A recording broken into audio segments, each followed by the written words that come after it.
او نهم نمبر دا چې شپیلی والا لاسونه پړقول دا د دې بد عملو.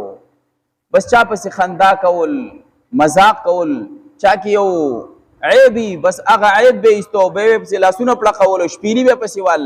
اوس هم دا بعضې کسان داسې که نه، یو کس به رواني نو هسې به پسې شاته شپیلي وایي، هسې به تنګول کوي. یا نه بعضې کسان هلکه وایي ما پسې ټوخی وکړو نو هسې به ټوخي کوي.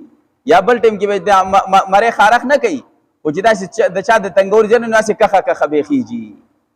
نو دا هم د قوم لوط عمل دی. دا په دغه خصلت باندې چې دی هغه روان دي چې دا په زول تنګول کوي، یا چا پسې شپیلي وایي او یا لاسونه پړقوي او یا ټوخي کوي چا پسې او هسې تنګول کوي. نو دا انسانیت له ظلم چې دی اور کوي، انسانیت باندې ظلم کوي. په ظلم انسان چې دی هغه تنګول.